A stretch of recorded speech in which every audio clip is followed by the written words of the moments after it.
Bem-vinda, bem-vindo ao BTC Journal, seu resumo de notícias de negócios, comentadas e analisadas pela equipe da BTC e o primeiro programa opinativo de business do país e sem conflitos de interesse, muito importante comentar.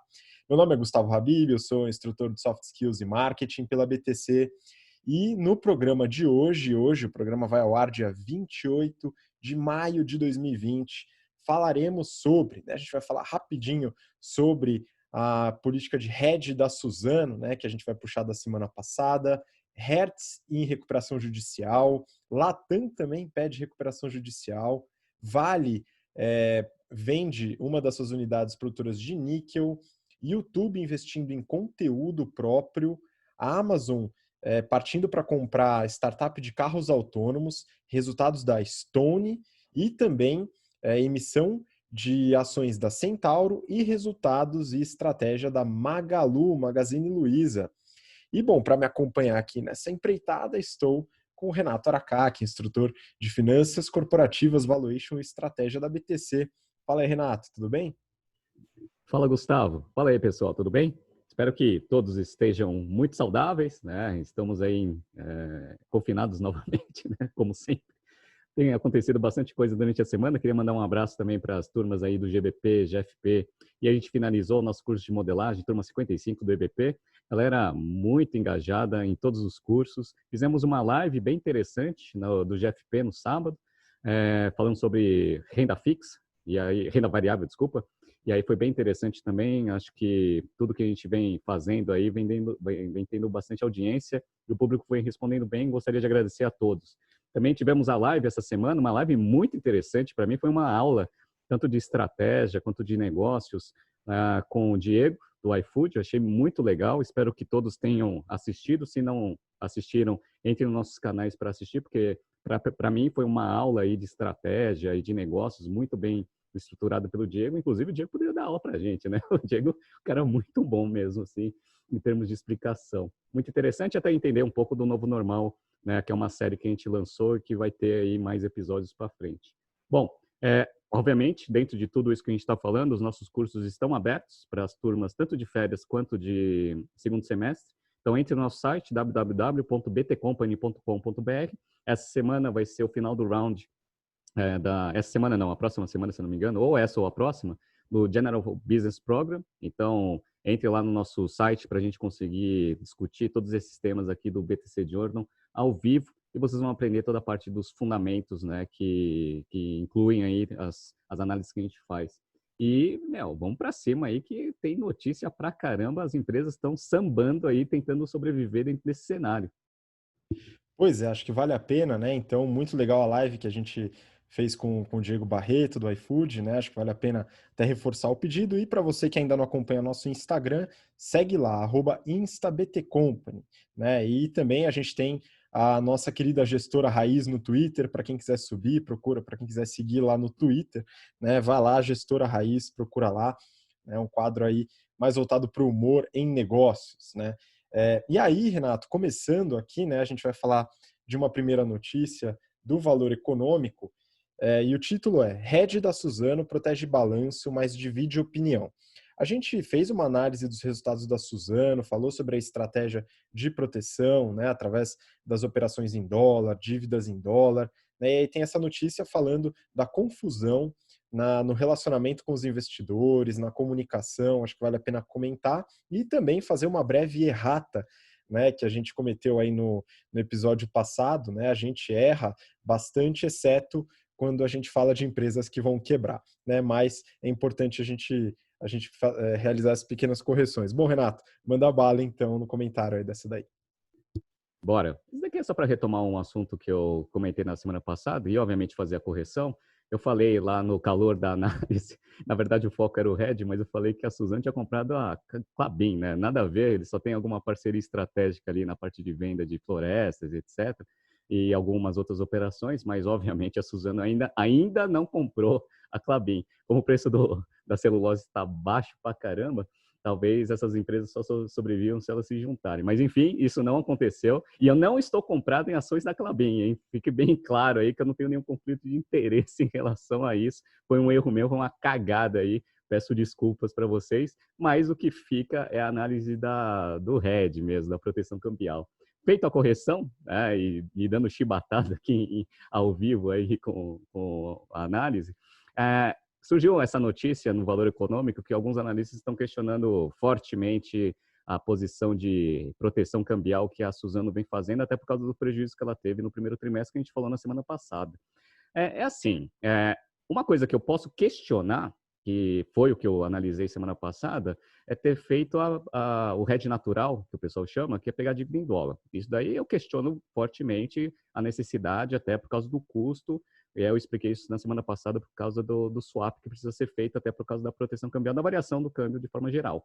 Isso daí você pode até questionar, mas o fato dele ter feito o hedge perfeito, né, tentando cobrir lá dentro de um orçamento de dólar, a proteção cambial em cima da variação do preço de venda, principalmente dos seus produtos, isso daí é questionável, porque, obviamente, tem muita gente que está batendo na Suzano porque ela estava posicionada para se proteger da subida do dólar. Tenho certeza que se o dólar tivesse caído, o resultado financeiro com certeza ia ser muito maior, e aí todo mundo ia estar aplaudindo aí o CFO pela grande estratégia que ele fez. Uma coisa que a gente precisa só acompanhar é se o hedge ele é casadinho mesmo com a operação. Então, assim, a política deles é proteção. Eles não querem ter nem ganho, nem prejuízo com variações abruptas de dólar. Eles querem manter o que eles tinham colocado como orçamento dentro do planejamento da operação. Então, hedge perfeito, para mim, não tem problema nenhum. Eu acho que o hedge ele serve para isso mesmo, para você se resguardar de variações, tanto positivas quanto negativas. Uma coisa que pode ser feita na hora que você posiciona os hedges é você começar operacionalmente tentar desenhar a sua operação para você conseguir ter um pouco de ganho. Venho falando com bastante importadores que fizeram proteções para a subida do dólar e que, obviamente, foi o inverso da Suzano, que ganhou bastante com as operações de hedge. Eles começaram a reduzir bastante o volume de compra, ou seja, eles descasaram operacionalmente o hedge na operação. Então, assim, se eles mantivessem o volume de compras que eles tinham previsto, o hedge ia ser casado. Então, o que aconteceu? Eles ganharam no hedge e diminuíram o volume de compra, fizeram uma descasada, mas assim, olhando com a justificativa que o volume também de vendas para frente, no novo normal, vai cair. Então, assim, aí eles vão ganhar mesmo. Mas, assim, é o que eu falo, o hedge, ele tem que proteger o seu planejamento. Se ele proteger, para mim não tem problema nenhum. Se você quiser alterar operacionalmente isso a seu favor, eu acho que isso é válido e a Suzano, eventualmente, ela pode fazer. Como que ela poderia fazer? Vender mais, só que tem uma restrição de produção. Mas se ela conseguir vender mais com esse dólar, acima do que ele tinha protegido, ele vai ganhar. Então, assim, para mim, essa é a discussão. Não se o hedge perfeito é bom ou ruim. Se a empresa ganha, foi bom. Se a empresa perde, foi ruim. Não pode ser esse tipo de análise. Então, eu acho que é importante a gente ter isso na cabeça na hora que a gente fala sobre proteções cambiais. Exato, né, Renato? Tem modelos de negócio que exigem proteção de variação cambial, principalmente no que tá muito exposto à variação cambial devido à exportação e importação, como você comentou, né? E mais um ponto, né? Eu comecei brincando o episódio falando de conflito de interesse. Para você que está acompanhando o episódio, seja no BTCcast ou no YouTube, seja bastante crítico e analítico ou analítica em relação às opiniões e às análises que você recebe, tá? Porque tem gente que analisa, porém, de outro lado, tem ganhos ou perdas na subida ou descida dessas ações. Tá? Então, é importante ter essa cautela, né? Não necessariamente ignorar a análise, mas ter uma certa cautela e entender como que está esse jogo de conflitos de interesse. Tá? Bom, vamos seguir então, né, que a gente já falou bastante de Suzano na semana passada, né? Vamos retomar uma empresa que a gente falou também, né, Valor Econômico. Hertz entra com pedido de recuperação judicial nos Estados Unidos. Até o fim de março, a Hertz Global havia acumulado 18,7 bilhões de dólares em dívidas, com apenas 1 bilhão de dólares disponível em caixa. Renato, falamos da Hertz na semana retrasada, se eu não me engano, teve um respiro, né? A gente falou que esse respiro ia ser só um respiro e, de fato, foi só um respiro, talvez mais rápido do que a gente pensava. Pois é, você acertou na mosca. Você falou que só ia durar algumas semanas aí para a Hertz entrar de fato em recuperação judicial. Ela tinha conseguido não entrar com uma negociação que ela fez com o Barclays, só que infelizmente com o ROIC de 2 e o WOC de 7, nos últimos 3 anos, é impossível uma empresa dessa sobreviver. Então, ela já entrou com a recuperação judicial, vai tentar organizar bem ali a sua estrutura de passivos e a sua operação. Essa Hertz, infelizmente, ela não vai ter um futuro muito longo, mesmo com a recuperação judicial. Tem muito trabalho a ser feito e, aparentemente, a empresa não está conseguindo executar o seu plano de aumento de eficiência operacional. Vamos ver se esse negócio vai ser só um tempo antes da morte ou se eventualmente eles vão conseguir fazer bom uso desse tempo para conseguir estruturar as suas operações. Como a gente vem percebendo, aparentemente a pandemia ela vai se estender aí até o final do ano, com certeza, né, melhorando um pouco do que foi no início, mas o novo normal, a princípio, vai ser numa base bem menor em alguns negócios. Então, a Hertz, infelizmente, eu não consigo prever aí que ela vai sobreviver por muito tempo, não. Acho que essa recuperação judicial também é um tempo antes da morte do negócio. Pois é, Renato, e aqui a gente tem que ser bem claro, né, que a gente fez a análise da Hertz na semana retrasada dos resultados de 2019. Então, essa recuperação judicial, ela talvez tenha sido um pouco acelerada com a crise que a gente tem hoje, mas ela é reflexo de má gestão por muito tempo.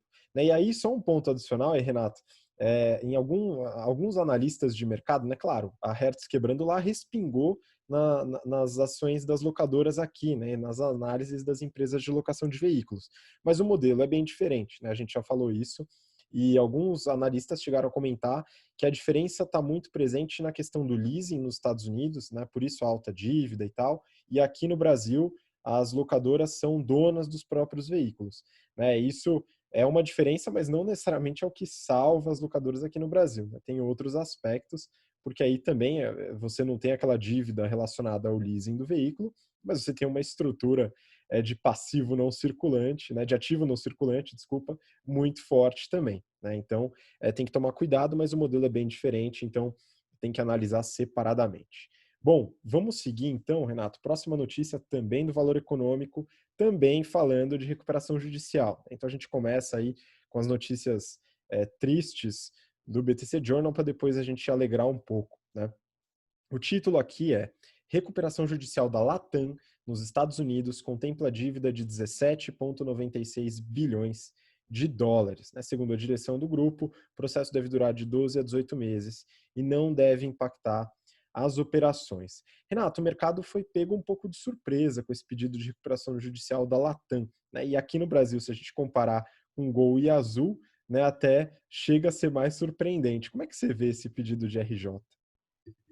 Pois é, ele foi surpreendente por causa do tempo, não porque eventualmente ele iria entrar em recuperação judicial. É o setor mais afetado dentro desse cenário que a gente está vivendo. Todas as aéreas a gente vem acompanhando um monte aí, está sofrendo bastante. Lufthansa também, lá na Europa também está pedindo ajuda para o governo. A gente já falou da Virgin, falamos de várias empresas de aviação. E a Latam, ela estava numa estrutura financeira um pouco melhor que a Gol e que a Azul, e então todo mundo achava que Latam teria um pouco mais de resistência aí antes de pedir ajuda e precisar aí de uma recuperação judicial. Ela entrou com recuperação judicial, provavelmente algum passivo aí de curto prazo estava vencendo e ele precisou dessa proteção. E para você ver como as empresas aéreas, mesmo as melhores estruturadas, elas ainda são ruins, né? Por isso que o pessoal fala, né, de se você quiser ser um milionário, seja um bilionário e invista numa empresa de aviação. Né? Então, eu vou pegar só os números para vocês verem aí o tamanho do rombo aqui. Em 2019, ela teve 10 bilhões de receita, 10 bilhões de dólares de receita operacional, para um lucro líquido só de 190 milhões, ou seja, uma margem líquida de 1,8, margem muito apertada. E só para vocês terem uma ideia, eles estão estruturando aí a recuperação judicial de uma dívida bruta de 18 bilhões de dólares, ou seja, a dívida bruta deles é quase 2 vezes a receita que eles tiveram em 2019. Então é muita coisa. Tem aquela estrutura que você também já tinha analisado de algumas empresas de aviação, que é o índice de liquidez corrente. Quando a gente pega o total de ativos circulantes da Latam, dá mais ou menos uns 4 bilhões de dólares. Quando você pega os passivos circulantes, ou seja, o que você tem que pagar em até 12 meses, fechado, obviamente, posição dia 31/12, é quase 7 bi. Então, assim, é quase o dobro de passivos circulantes em relação aos ativos circulantes. Então, essa estrutura de liquidez corrente é o que já estava dando um direcionamento que esse negócio ele entra em recuperação judicial. né? Mais cedo ou mais tarde. Mas como ele tem pelo menos um PL positivo aí, muito melhor do que Gol e Azul, o pessoal estava esperando que esse negócio fosse acontecer um pouco mais para frente, mas aconteceu agora, né? Então, as empresas continuam bem ruins aí em termos de volume operacional. Agora a gente teve lá o baque de não poder fazer nenhum voo lá para os Estados Unidos, mas também já não tinha quase nenhum voo também, então esse negócio não mudou nada. Mas, a princípio, com as restrições que vão ter depois de passado a pandemia, a gente percebe que o volume vai cair para caramba e esse mercado ele vai sofrer uma grande mudança. Vamos ver o que vai acontecer. Felizmente, aí a Latam entrando em recuperação judicial, eu tinha um monte de milha lá no Latam Pass, estou começando a achar que eu vou ter que fazer um write-off desse negócio. Pois é, o write-off você vai pegando, né? O que trocar ali, caneca de café, né? Dá um jeito, né, de usar aquele negócio para não entrar no famoso sunk cost effect, né? Olha que beleza, né? A gente falando de economia comportamental. Mas legal, então a Latam vai passar por esse desafio e obviamente vai ter suas ajudas, vai ter ajuda no processo de recuperação judicial, afinal, ela vai ter, vai, existe uma necessidade de que ela retorne a operar aí pós-crise para que as coisas comecem a fluir, né? Então ajudas de todos os lados são uma possibilidade muito alta. Bom, vamos mudar um pouquinho de assunto, Renato, sair da tristeza toda aqui, mas falar de uma empresa também estratégica, que é a Vale, né? Valor econômico. Vale anuncia acordo para a venda da VNC. O mercado acredita que a empresa pode até pagar para se desfazer da produtora de níquel na Oceania. Então a Vale aqui está numa estratégia, né, de vender uma das suas maiores minas de níquel, né, na Nova Caledônia, na Oceania. E aí, Renato, como é que você vê essa estratégia da Vale, né? Acredito que ela se encaixa em uma estratégia interessante de portfólio, né? Como é que está essa história? Pois é, falo que a gente combina aí com as empresas, porque essa semana especificamente, semana passada e até essa semana, um dos casos que a gente utiliza na análise de portfólio da nossa aula de estratégia é sobre o portfólio da Vale. E a gente fala lá, né, os geradores de caixa, quem consome caixa, etc., até para a gente exemplificar aí uma metodologia de análise que a gente ensina. E aí o que aconteceu, né? Essa semana especificamente, né, bem casado aí com as nossas aulas, a Vale ela anuncia que ela vai vender a VNC. A VNC ela veio de uma aquisição que ela fez há muito tempo atrás da Inco, que é uma empresa canadense. E aí o que aconteceu? Esse negócio nunca deu dinheiro, ou seja, sempre consumiu bastante investimento do negócio. E dentro desse cenário que a gente está vendo de pandemia, etc., redução de consumo, a Vale ela está conseguindo, não é, ou pelo menos está analisando aí algumas eficiências no seu portfólio, está tentando vender essa operação. Essa operação é deficitária, EBITDA negativo no primeiro trimestre aí, em torno de 1,3 bi de dólares, e ele já fez muita baixa contábil. Então, o que ele está fazendo? Ele vai dar uma limpada, né, no portfólio dele, tirando o foco aí de unidades de negócio que estão consumindo, né, energia e caixa principalmente, para tentar focar nas unidades mais rentáveis e aí que tem mais futuro no longo prazo. Então ele estava tentando, né, já faz uns 2 anos que ele está tentando vender esse negócio, aparentemente esse negócio vai sair agora, vai ser bom para a Vale, porque você vende o negócio, eles estão falando que vão até pagar para quem quiser receber esse negócio, mas pelo menos você tira, né, essa batata quente aí dentro do seu portfólio e foca efetivamente nas coisas que vão dar dinheiro. Então, eu acho que é um movimento interessante. A Vale ela vem se reestruturando aí e redefinindo as suas estratégias para o futuro. Creio que seja um movimento excelente, muito casado com as coisas que a gente vem aprendendo no General Business Program, na nossa aula de análise de portfólio. Muito bom. É interessante analisar o portfólio da Vale, né? Porque é uma empresa que foge um pouco do conhecimento geral aí, né? Do acesso ao B2C, né? As pessoas têm acesso a isso no mercado, né? É um pouco diferente, mas ainda assim as estratégias de análise de portfólio são muito, muito importantes. É legal colocar esse ponto aqui também e discutidos nas aulas do General Business Program, né? Fica o jabá, que eu acho que a gente não fez no começo do programa, para quem quiser conhecer, btcompany.com.br/gbp. Tá?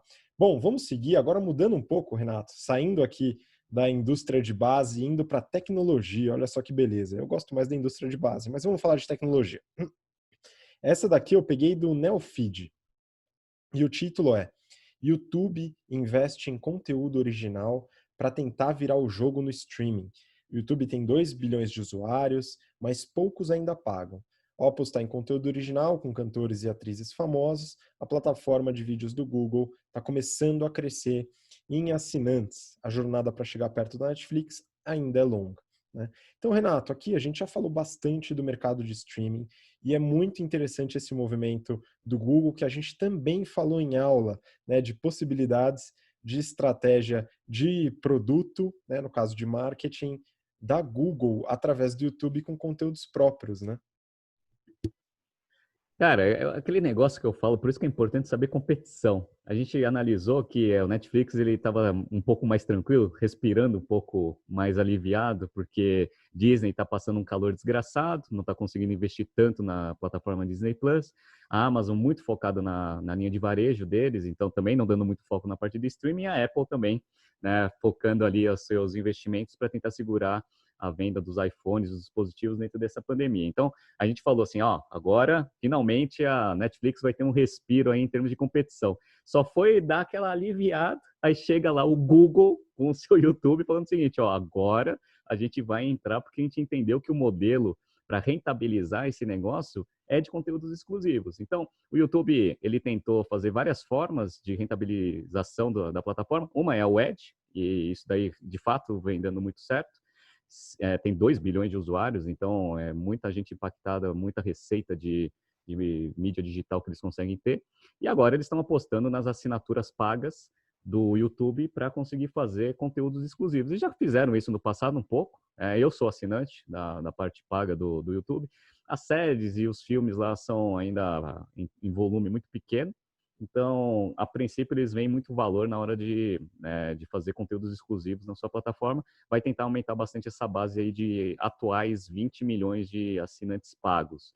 E o Google, aí que tem aquele problema. O Google, ele tem caixa, ele já tem a plataforma, já tem 2 bilhões de usuários dessa plataforma. Agora ele vai ter o trabalho de tentar converter parte desses 2 bilhões na parte paga.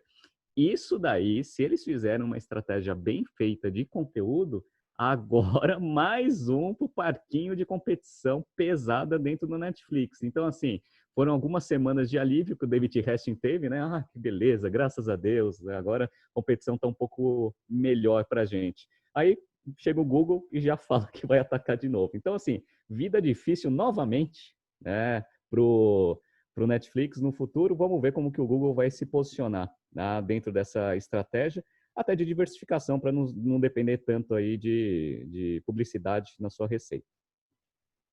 Pois é, eu particularmente achei genial do ponto de vista de estratégia do YouTube, né, fazer essa jogada, né? Vamos ver como eles conseguem desenvolver esses conteúdos. Vai muito caixa, mas eles geram muito caixa nas outras operações. Então, uma forma de você trazer novos conteúdos dentro da mesma plataforma que já tem um quarto, mais de um quarto da população mundial acessando, né? Então, a gente vai acompanhar e ver como que isso vai se respingar aí nos resultados e nas atividades da Netflix. Continuaremos acompanhando, muito importante. Bom, vamos seguir aqui, Renato. Próxima notícia é da Exame e o título né, aqui a gente vai manter o papo sobre tecnologia. Entrega robô, a Amazon perto de comprar startup de carros autônomos, diz o Wall Street Journal.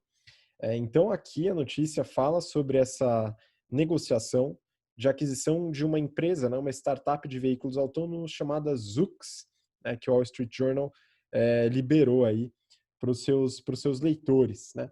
Renato, a Amazon ela sempre teve muito esforço na parte logística e aparentemente essa estratégia continua dando certo, eles continuam focando nisso, né?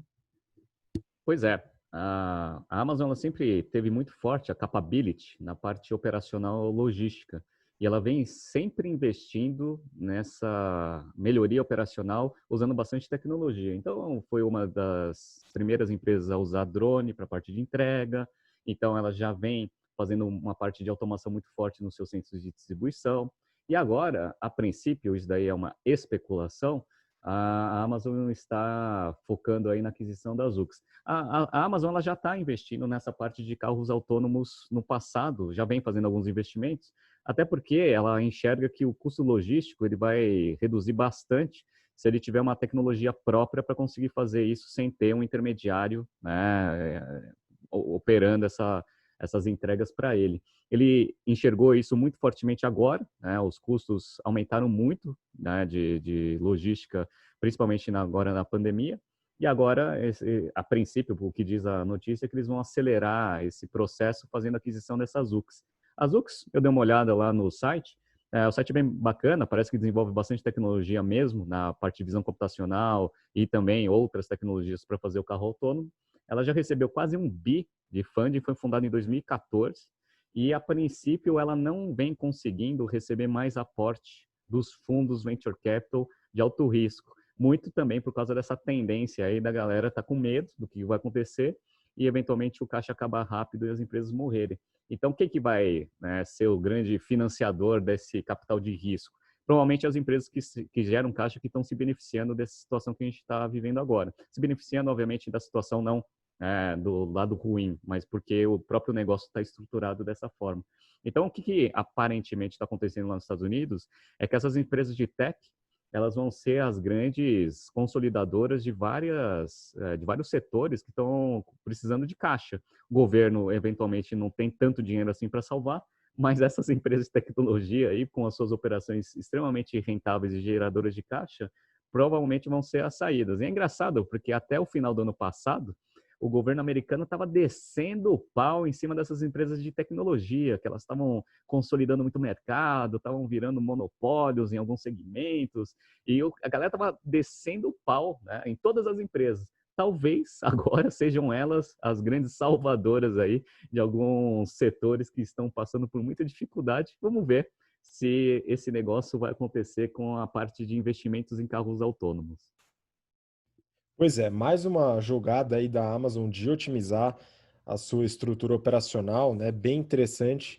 E a gente vai acompanhando, né? A Amazon tem um ponto importante, né? Estava crescendo no Amazon Go, nas suas lojas físicas, agora, claro, parou um pouquinho nesse momento e aí focando bastante no varejo eletrônico. Tanto que, como a gente falou na, na notícia do YouTube, né? Falando de streaming, né? Eles deram uma pisada no freio nos investimentos do Amazon Prime Video, né? Então do seu serviço de streaming, diminuindo aí a produção também de conteúdos próprios que estava se fortalecendo antes da crise. É muito bom, a gente vai acompanhar em breve. Aí a gente falou da Amazon já algumas vezes, então mais para frente a gente volta com resultados também. Só finalizando também esse assunto Amazon, essa especulação de mercado, ela estrategicamente, na minha análise, faz sentido, até porque reforça bastante o core business e os capabilities de logística, redução de custo, automatização, etc. E aí eu vi uma outra reportagem no Valor Econômico também, né, tentando refletir uma outra especulação, que a JCPenney, que é um grande varejista de moda e que vendia um monte de coisa lá, entrou em recuperação judicial semana passada e aparentemente, pelos rumores de mercado, a Amazon estaria interessada em comprar a operação. Essa notícia, essa outra notícia, não, para mim cheira mais especulação de mercado, principalmente com aquele negócio que você falou lá de conflito de interesse. Por quê? Porque o negócio entrou em recuperação judicial, a JCPenney já vem passando por dificuldade há mais de uma década, vem tentando fazer sua reestruturação, não consegue. Para quem não conhece a JCPenney, ela tem lojas de varejo, como se fosse uma Macy's, por exemplo, tá? Só que com aquelas lojas grandes e aquelas lojas em shopping, enfim, um varejista com bastante ponto de venda físico. E aparentemente eles falaram que, né, os analistas de mercado falaram que faria muito sentido para a Amazon comprar um negócio. Aí a minha pergunta é a seguinte: não, primeiro, por que a Amazon vai comprar um negócio que está quebrado? Primeira coisa, né? Então espera quebrar primeiro, porque aí você fica com os ativos, né? O valor da marca em si, nesses últimos 10 anos, ele se perdeu. Então nem esse ativo intangível existe. Primeira coisa, né? Segunda coisa, se a Amazon quiser eventualmente fortalecer a sua estrutura omnichannel, que é o que, né, os analistas de mercado lá falam que faz sentido, cara, tem galpão logístico e um monte de real estate vazio depois da pandemia que a Amazon vai poder comprar a preço de banana. Então, para que vai comprar a operação da JCPenney para ficar com os ativos, sendo que ela pode comprar um pouco mais para frente, né, a preço de banana? Então, não faz sentido nenhum esse tipo de argumentação. Espero, obviamente, que o Jeff Bezos ele continue com sua racionalidade acima da média, né, dentro de estratégia, e não faça essa grande cagada que é comprar a JCPenney, né? Deixa esse negócio morrer, o valor da marca é praticamente zero, contrataram lá um cara da Apple para tentar fazer o turnaround do negócio, só piorou o negócio. Então, assim, não faz, para mim, não faz muito sentido essa notícia, essa especulação. Para mim, é mais gente que tem algum conflito de interesse ali, que tem alguma dívida ali com a JCPenney, que está querendo que a Amazon, pelo menos, assuma parte desse rombo. Pois é, Renato, às vezes eu gosto de retornar ao óbvio, né? Mas eu acho importante falar isso porque muita gente se perde na complexidade dos conceitos, das análises, né? Mas tem um ponto muito importante, né? Não é porque uma coisa está à venda que ela precisa ser comprada, né?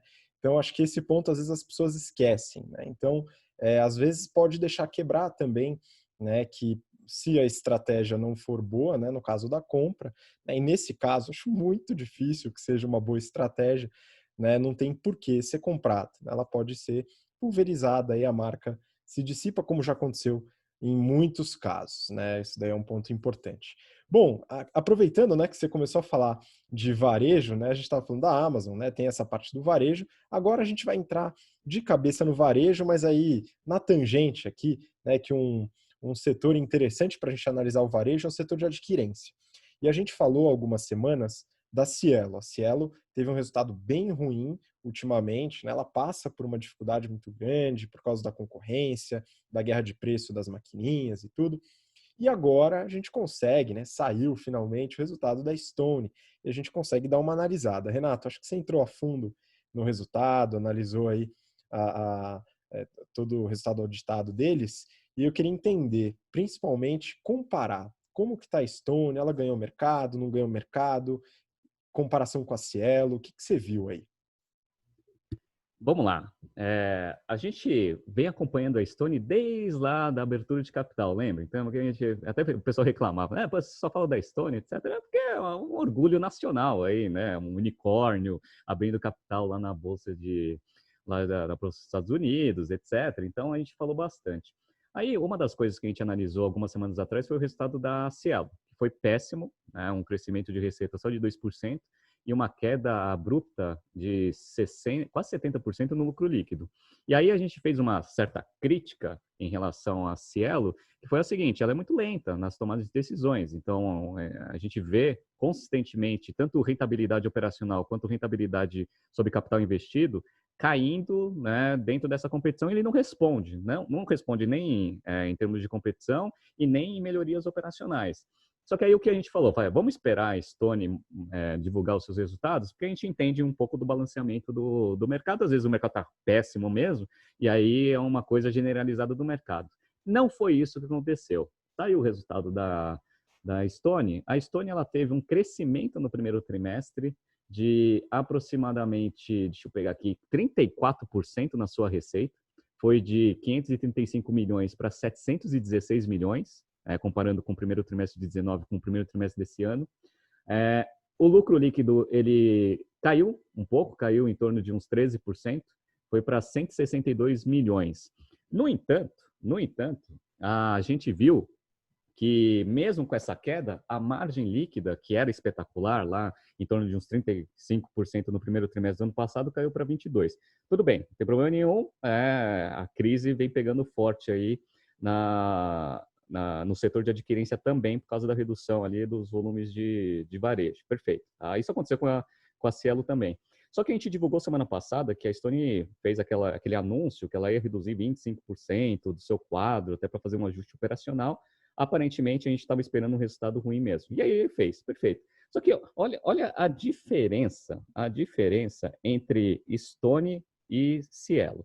Então, assim, a Stone ela teve um crescimento de receita, isso tanto na parte de transação, maquininha e a parte de resultado financeiro, tá? Um crescimento de 34%. A Cielo, ela teve um crescimento de 2%. Ou seja, o que você assume em relação a esses números? Que a Stone ganhou market share, tá? Em relação à Cielo. Ganhou. Tá? Então, assim, aumentou ainda mais a sua participação de mercado. Perfeito. Isso é o primeiro ponto. E o segundo ponto, que é aquela parte que eu falo dos ajustes operacionais, a Cielo ela teve um lucro líquido no primeiro trimestre desse ano de 167 milhões de reais.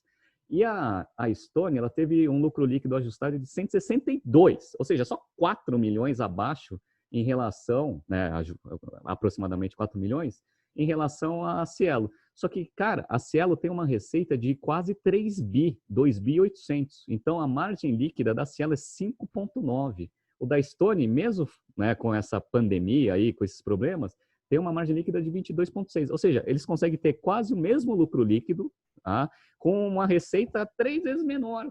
Tá? Então, assim, é isso que eu falo, a agilidade que a Stone tem para ajustar a sua operação versus um cenário de dificuldade, que a Cielo não tem. A Stone, ela é rápida, ela consegue ajustar, ela vem mostrando os resultados, né, das ações que ela vem fazendo. A Cielo continua ainda, né, trimestre a trimestre, perdendo market share, perdendo rentabilidade e não tomando nenhuma ação que reflita isso nos financials de forma eficiente. Então, é essa que é a crítica ali que a gente coloca no modelo da Cielo, que agora está 100% comprovado quando a gente vê os resultados da Stone. Parabéns, pessoal da Stone. Vai ter bastante dificuldade para frente, mas pelo menos a gente está vendo algum movimento favorável dentro desse cenário de incertezas. Pois é, o mercado de adquirência, né, ele talvez não sofra tanto quanto o varejo físico, né, porque ele tem todo o e-commerce também para garantir volume para suas transações. Né? Mas, de qualquer forma, a crise, principalmente a crise econômica, resultado da crise sanitária, vai afetar diretamente as receitas das adquirentes. Mas é interessante de ver como a Stone teve um crescimento forte de mercado de novo, né? Assim como a gente falou na semana passada, enfim, e vai falar também dos resultados agora da Magalu, né? Os resultados entregues aí do primeiro tri, eles pegam uma parte bem pequena da quarentena, né? Então é março, a terceira e quarta semanas de março que afetam, né? Então todo o resto não foi afetado, mas a gente vai ver mesmo o volume perdido aí devido à crise nos resultados do segundo tri. Mas é interessante, né, que a gente acompanha mesmo desde antes do IPO, né, que foi feito lá nos Estados Unidos, em Nova York, que a Stone tem demonstrado aí resultados consistentes. É interessante como tem ganhado espaço nesse mercado de adquirência. Bom, e como a gente falou do varejo, né, a gente já começou falando que a Stone é um termômetro também, né, as adquirentes são um termômetro do varejo, né, vamos falar de uma das empresas que fez seu IPO recentemente, né, o Grupo SBF, dono da Centauro, e a notícia aqui é da Forbes, o título é Centauro fará oferta de ações, pode movimentar quase R$ 1 bilhão. Renato, a Centauro fez seu IPO, precisou de capital, né? Tá com uma série de despesas aí devido a alguns movimentos estratégicos que acho que vale a pena você retomar, né? E da Nike, por exemplo, e agora está indo atrás de dinheiro dos investidores, né? E aí, como é que você vê essa estratégia? Pois é, a Centauro, ela precisou captar dinheiro no mercado, obviamente, também por causa da famosa pandemia aí, do fechamento dos pontos físicos, etc. Apesar de estar numa estratégia de tentar ganhar bastante tração no seu e-commerce. Perfeito. Né? Ela fez uma aquisição, e a gente falou aqui, analisou bem essa aquisição da Centauro no BTC Journal, da operação da Nike aqui no Brasil. Pagou. A gente discutiu que estrategicamente fazia bastante sentido. A gente tem um questionamento em relação ao valor, foram 900 milhões para você pegar essa operação, que a gente sabe que ela era, pelos dados que a gente tem de mercado, deficitária. Mas assim, beleza, o valor era muito alto, aparentemente ele tinha uma linha de crédito lá com o Itaú para conseguir captar esse dinheiro e honrar a operação, perfeito, tá? E estrategicamente fazia sentido. Qual que foi o problema? Isso foi em fevereiro. Aí em março veio a pandemia e aí o cenário mudou bastante. E aí o que aconteceu? Agora ela vai precisar, né, desse dinheiro, que a princípio ele tinha uma linha de crédito para honrar a operação com a Nike, 900 milhões, e ainda vai precisar ter o quê? Dinheiro para ela sobreviver dentro desse cenário aí de incerteza que a gente tem. Então, ele tinha algumas opções. Primeiro, se alavancar. Aí, eu mesmo discuti isso em sala de aula com os alunos, que é assim, cara, ele já vai se alavancar. Ele já precisava de alavancagem de 900 milhões para honrar a operação.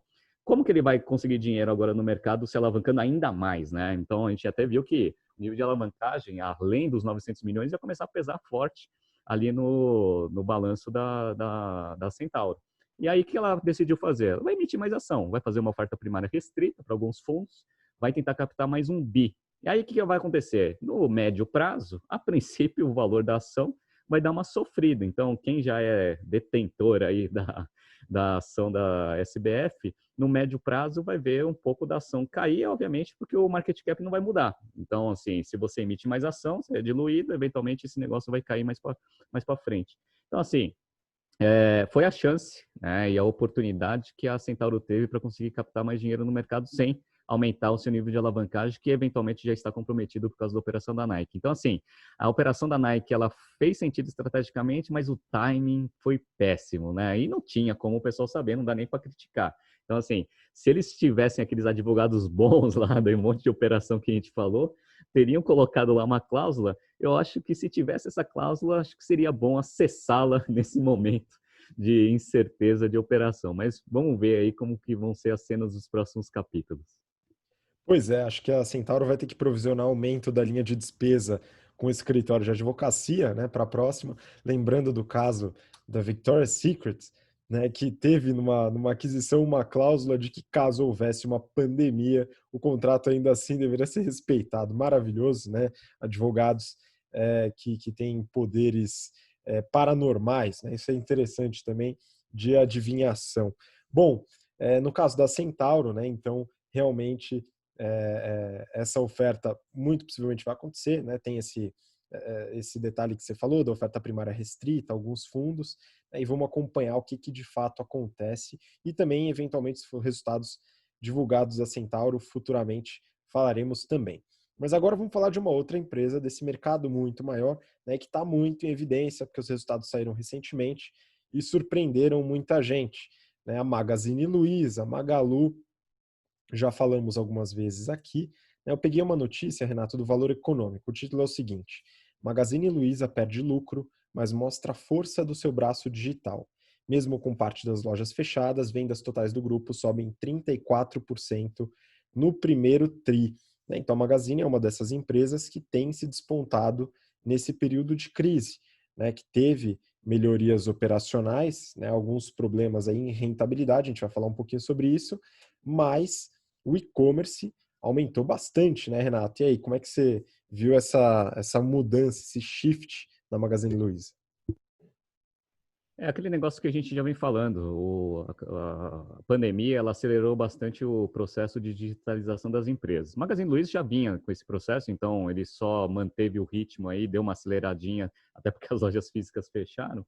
Mas ele já estava nesse movimento há muito tempo, então não foi nenhuma novidade aí esse aumento no seu canal digital. Obviamente isso deu uma acelerada forte, principalmente em março, que foi o único efeito que a gente conseguiu ver no resultado. E mesmo assim, a gente via que, em condições normais, a parte de receita do negócio ia bem. Então, a gente viu que teve lá o fechamento das lojas físicas, né, esse efeito ali no trimestre, e mesmo com esse fechamento, os resultados foram bons. Você deu uma analisada, né, no detalhe aí dos resultados. O que você tem para falar de bom aí da Magazine Luiza? Vamos lá, tem algumas coisas interessantes no resultado, né? Acho que vale a pena esclarecer. Então, eles divulgaram as vendas totais, né, de pouco mais de 7,6 bilhões de reais. Né? Isso foi um aumento de 34%, como diz a reportagem. E aí dá para a gente separar essas vendas totais em dois aspectos, né? Lojas físicas e e-commerce.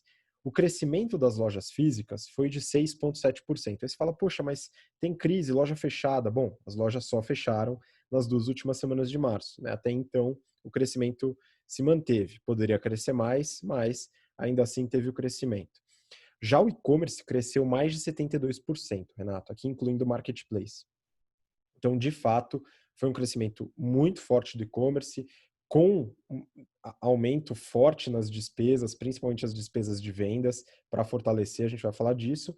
E, finalmente, a participação no e-commerce aumentou a ponto de ser maior do que a participação das vendas nas lojas físicas. Então, o e-commerce hoje representa 53% das vendas totais, contra 41% no primeiro TRI de 2019. O Same Store Sales, que a gente gosta bastante de ver das lojas, ele caiu 4,5%.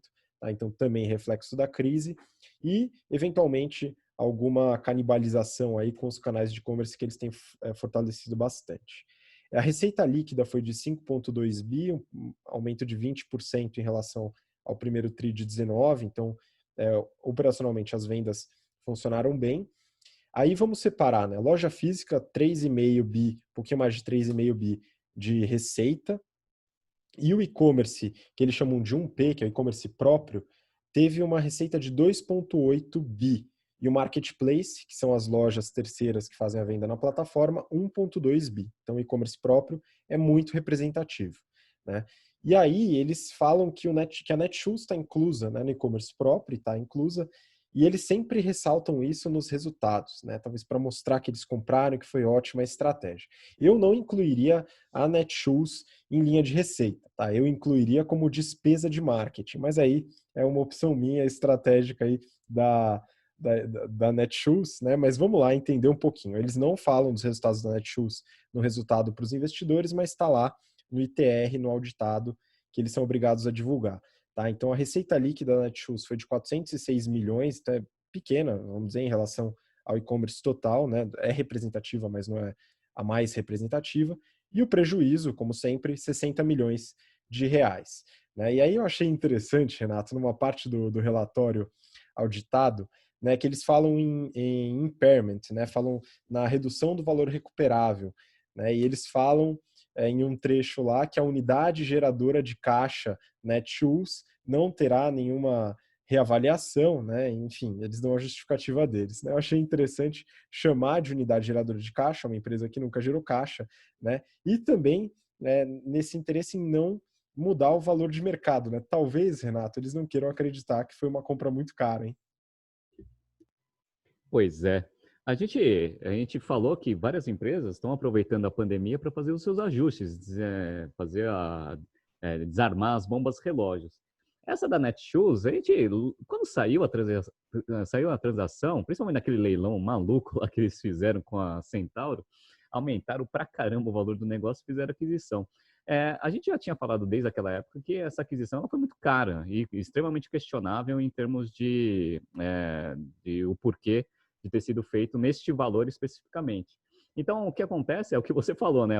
A unidade geradora de caixa. A gente sabe que esse negócio não gera caixa, não gerava caixa antes, e está se provando que ele não gera caixa nem com sinergia da operação da Magazine Luiza. Continua com prejuízo, né, eventualmente, e do jeito que eles têm as estratégias comerciais lá de parcelamentos absurdos, descontos, a gente sabe que esse negócio também não deve ser gerador de caixa coisa nenhuma, deve ser até um prejuízo.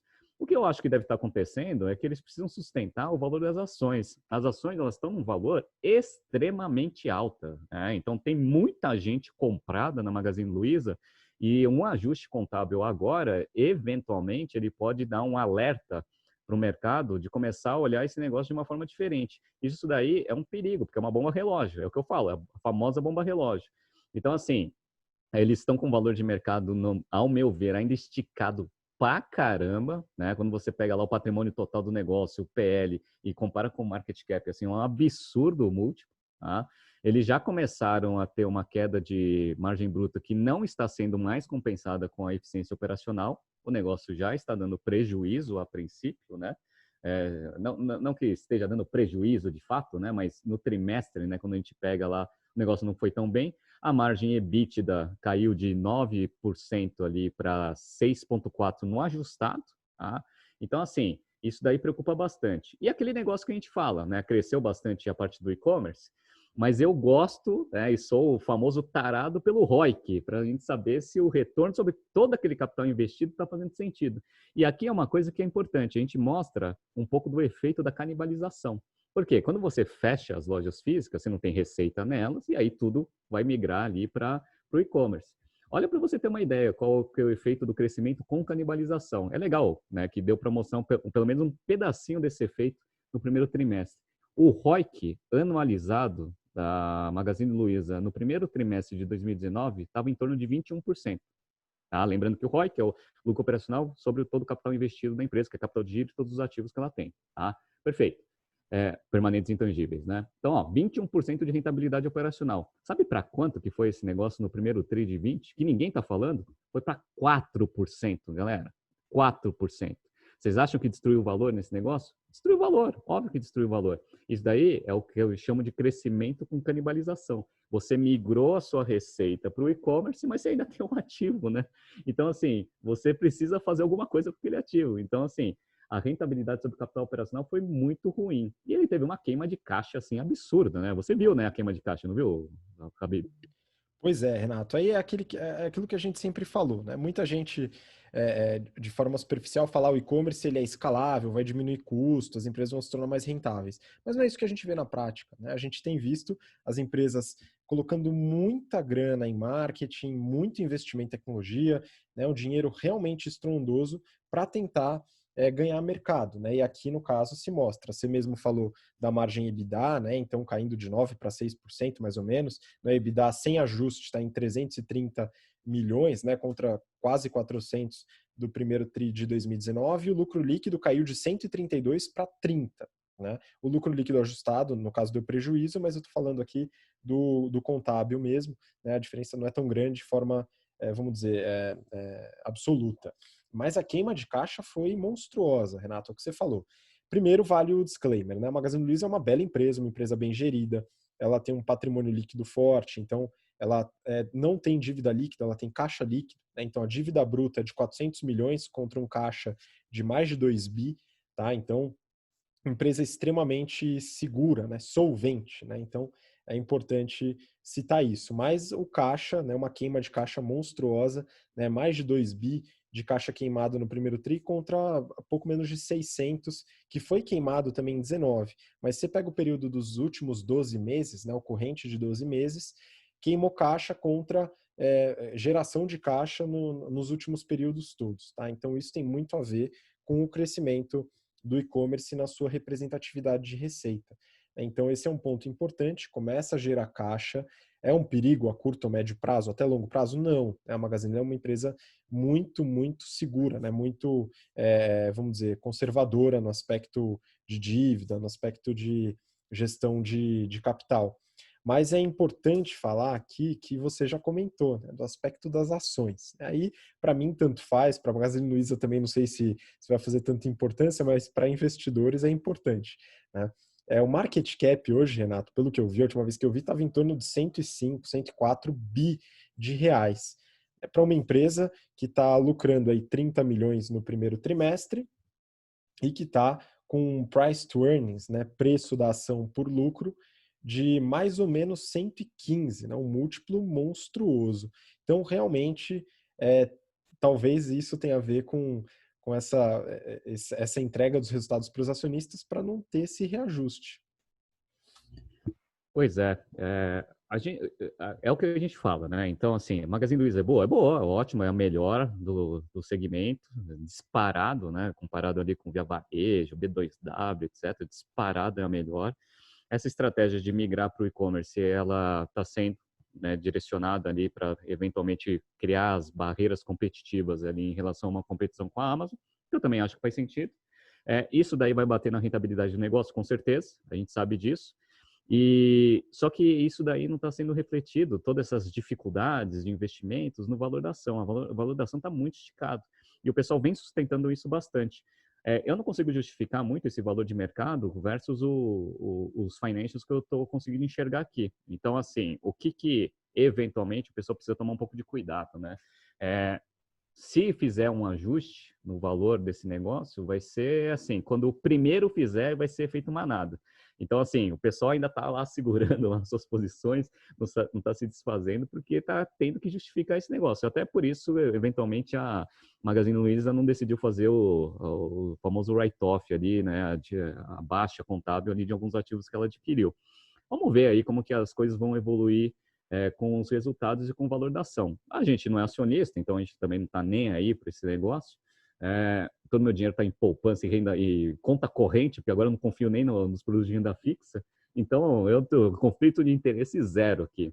Mas é impressionante como o valor de mercado da Magazine Luiza está descolado completamente dos resultados operacionais que esse negócio tem e da tendência no longo prazo. Então, isso daí é uma coisa interessante, né? Vamos analisar aí a cena dos próximos capítulos, mas continua sendo aí a queridinha aí do mercado financeiro, vamos ver até quando. Não, só um ponto para finalizar aqui, Renato. Acho que você viu, né, o valor do patrimônio líquido, né? E é importante, pô, o valor de mercado em relação ao patrimônio líquido tá com uma diferença importante aí, né? Pois é, ó, eu estou aqui com o patrimônio líquido do negócio aqui em março de 2020. Patrimônio líquido dos caras é 7,5 bi. O total de patrimônio da empresa, o total de ativos é 17. Contra 100 bi de market cap, eu estou achando que está, né? Aparentemente parece que o pessoal está projetando um crescimento absurdo aí, o Magazine Luiza vai dominar o mundo, né? Então, assim, é o que eu falo, né? Você faz várias análises por múltiplo, free cash flow, por tendência. Free cash flow é um pouco mais difícil agora, até porque a gente não consegue definir bem os cenários ali que o negócio vai acontecer. Mas se você pega as coisas básicas, papai com mamãe ali, né? Os múltiplos ali, patrimônio líquido contra market cap, o book value contra market value, o total de patrimônio sobre market cap, é muito difícil você justificar um valor tão esticado assim. Mas enfim, é aquele negócio, né? Quem é acionista está rezando para esse negócio continuar desse jeito, né? E quem está querendo entrar na Magazine Luiza está esperando o ajuste, né? E quando vier, eu acho que se vier, vai vir assim, num impacto bem grande dentro do valor da companhia como um todo. Mas vamos ver, vamos ver. Ela tem caixa, tem espaço aí para pegar bastante dívida, eu acho que ainda dá para sustentar esse valor aí, né, por bastante tempo dentro do mercado financeiro.